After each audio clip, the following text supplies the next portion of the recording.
¿Qué es el pecado en un curso de milagros? ¿Existe o no el pecado? Si le pidiéramos al ego que interpretara el pecado, su significado sería muerte, mientras que el significado del Espíritu Santo sería un error que debe corregirse. El curso nos enseña que para el ego el pecado es la muerte de Dios, o mejor aún, el asesinato de Dios, y nosotros somos los asesinos. Por lo tanto, la separación es un símbolo de la muerte de Dios. Nos recuerda nuestro pecado diariamente, cada vez que nos vemos a nosotros mismos y a los demás como separados, que es la única forma en que podemos ver porque el ego hizo que el cuerpo viera de esta manera. Sin embargo, nuestra actitud aún puede ser de unidad, aunque los ojos de nuestros cuerpos aún vean separación. Esta es una de las formas en la que el Espíritu Santo puede usar lo que fabricó el ego para servir a otro propósito. Si nos identificamos con el ego, interpretamos que pecado es lo que quita nuestra paz, y los pecadores que percibimos fuera de nosotros mismos son los que la toman, sin importar cuán grande o pequeña sea la situación. Cualquier cosa que nos robe nuestra paz es llamado pecado.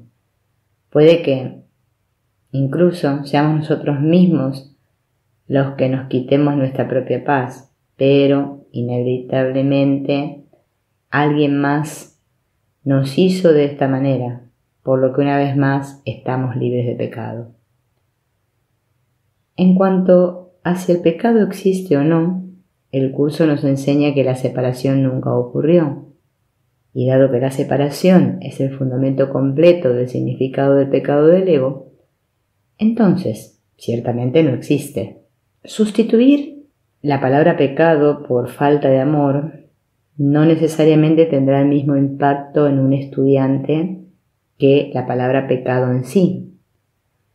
Todos tenemos creencias conscientes e inconscientes en torno a la palabra pecado, y al sustituirla por otras palabras nos negamos la oportunidad de perdonar todas las asociaciones que hemos hecho. Falta de amor, como sustituto, hace que parezca que nos falta amor, algo que por supuesto no sería culpa nuestra. Palabras como retener o egoísta estarían más en sintonía con lo que realmente creemos que significa pecado. La conciencia ¿es ilusoria? El curso realmente identifica la conciencia con lo que es ilusorio, describiéndola al principio del texto como el nivel de la percepción.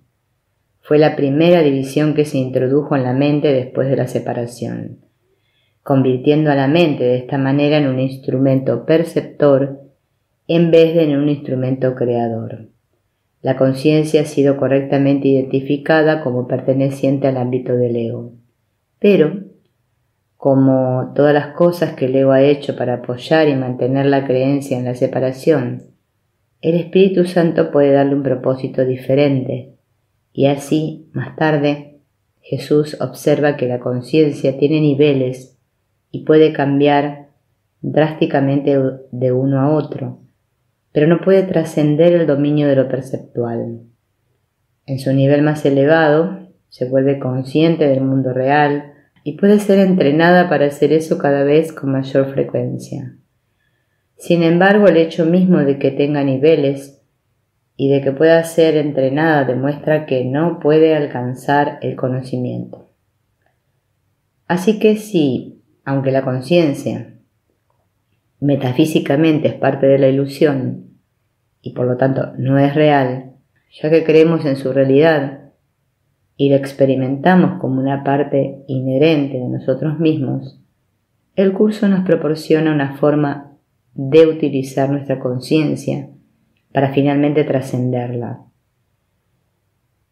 El proceso de ser entrenados para alcanzar el mundo real es realmente una cuestión de hacer consciente lo que nuestro ego ha hecho inconsciente a través del miedo, para que las percepciones falsas del ego puedan ser sanadas y reemplazadas por la percepción verdadera del Espíritu Santo, preparándonos para nuestro regreso al conocimiento, el término del curso para el cielo, más allá de toda conciencia y percepción. Hemos hecho inconsciente la mente dividida, donde reside la conciencia, y en su lugar creemos que la conciencia es un epifenómeno del cuerpo, o más específicamente del cerebro. También hemos hecho inconsciente toda la culpa en la mente que hemos inventado como una defensa de la conciencia, proyectando la culpa hacia un mundo de forma donde nunca sospecharíamos su origen. Así que todas las defensas del ego deben ser hechas conscientes, o como el curso dice, con mayor elocuencia, debemos estar dispuestos a llevar la oscuridad a la luz, para que su irrealidad pueda ser reconocida. Y así utilizamos la conciencia de la mente dividida para hacer esto hasta que, al final, todas nuestras percepciones falsas se hayan hecho conscientes y sanadas, y la conciencia ya no sea necesaria. En ese momento estamos listos para dejar el ámbito de la conciencia y la percepción, y desapareceremos en la presencia que se encuentra detrás del velo, no para que se nos vea, perciba, sino para que se nos conozca. Es importante ser totalmente honestos con Jesús o con el Espíritu Santo sobre nuestra falta de voluntad para dejar ir un resentimiento, especialmente porque estamos experimentando los efectos de no dejarlo ir. Esta obstinación no nos hace pecaminosos y no afecta el amor de Jesús o el Espíritu Santo por nosotros. Por lo tanto, sentirnos como un fracaso o cualquier forma de autocondenación sería el único error en este punto. Ya estamos al tanto del precio que estamos pagando por aferrarnos al resentimiento. Podemos simplemente detenernos y reconocer que el perdón es un proceso y que cuando el miedo subyacente disminuya, daremos otro paso. Si realmente quisiéramos perdonar, lo haríamos. Podríamos preguntarnos ¿cómo me sentiría o qué sucedería si realmente dejara ir el resentimiento? Eso podría revelar la naturaleza del miedo detrás de nuestra falta de voluntad. Entonces, tanto yo como Jesús o el Espíritu Santo podríamos lidiar con eso juntos. Eso nos ayudaría a mantenernos honestos también. No hay manera de estar totalmente seguros de si estamos escuchando al ego o al Espíritu Santo. Después de muchos años de experiencia, nos familiarizaremos más con los medios favoritos de autoengaño, pero generalmente necesitamos a alguien que nos conozca bien para ayudarnos a discernir. Es una dificultad que la mayoría de los estudiantes experimentan debido al tremendo miedo que tienen de volver a casa con Dios. El curso nos dice lo siguiente: no te pongas a ti mismo a cargo de despertar al conocimiento, pues no puedes distinguir entre lo que es un avance y lo que es un retroceso. ¿Has considerado alguno de tus mayores avances como fracasos? ¿Y has evaluado alguno de tus peores retrocesos como grandes triunfos? El hecho es que realmente no sabemos dónde estamos en nuestro progreso, ni siquiera sabemos si vamos hacia atrás o hacia adelante. Es importante recordar esto en nuestro estudio del curso para no perder mucho tiempo y esfuerzo al juzgarnos o evaluarnos. Lo más probable es que el ruido en nuestra mente, que parece estar más que nunca activo, haya estado ya ahí antes del estudio del curso. La diferencia es que ahora somos conscientes de ello. Ahora sabemos que tenemos una mente y que es una mente ruidosa, y eso es exactamente lo que el curso nos está ayudando a aprender. Comenzamos nuestra práctica aprendiendo a no negar que estamos usando nuestro ruido para ahogar la apacible y queda voz. del Espíritu Santo. Dado que la negación es parte de nuestra estrategia de defensa como egos, comenzar a escuchar nuestras mentes ruidosas es el comienzo de deshacer la negación.